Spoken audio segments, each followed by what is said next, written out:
Well, we had a lot of little cafes there that there wasn't a lot of blacks in. We just bust in anyway. That's before the city movement started.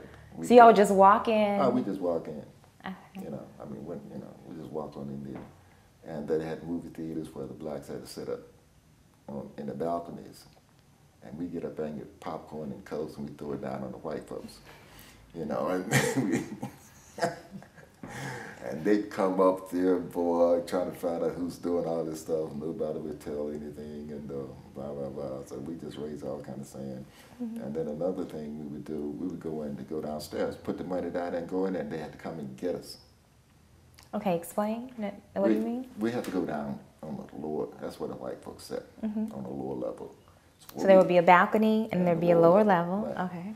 So it was 40 cents to go upstairs. It was 50 cents to go on the lower level. So we throw 50 cents over there and walk on in. And they would sit there and think about it for a while, and here they come. They come to get us out. We just caused a lot of little havoc and that kind of thing.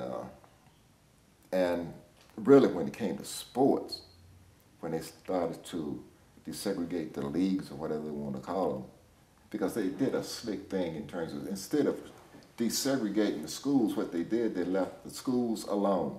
But they made the white principal the principal and the black principal the assistant principal. And what you did, the blacks stayed in their own school and the whites stayed in their school, so it's supposed to be integrated, right? Gotcha. You know, so they played all these games. But when it came to sports, they had to play each other. And that was a trial. You get cheated. I never went to this little place called Anna, Illinois. They didn't even have no Jews in that town. They bragged that they didn't have no Jews in that town. And this is in southern Illinois. It's a place called Anna, A-N-N-A.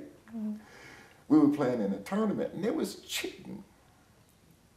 And what type was it? Basketball, football? Basketball. Okay. And they were just cheating. I mean, we was fouling every time we look at somebody. It was a foul.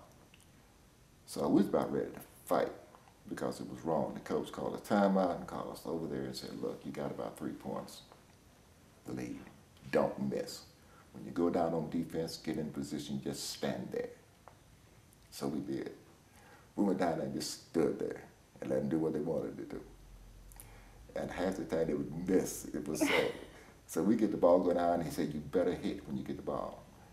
And after a while, the whole crowd just started going crazy because everybody knew what was going on. They started going crazy and they called a timeout and said, listen, if you want to play this game right, we'll play it. Don't, we just go home. So they finally played the game, and that afternoon and that evening when it was over, we stopped at these hamburger stands. Now what they would do, they would put trays on your car. They had those drive-ins at that time. They come out and put trays on your car. You roll your window down, and you had your food over there. But they wouldn't put trays on. Like a drive-through. Like a drive-through. But they wouldn't put trays on black people's cars. They bring it to you in a paper bag. So we drove there and insisted on they put a tray on our car. They said they wasn't going to do it. So they threw our food in there in a bag, so we threw it back in our face.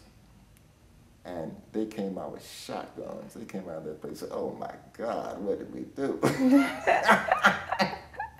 So you're in high school when this is happening? And so we had to get out of there, so we got out of there. Real fast, huh? Yeah.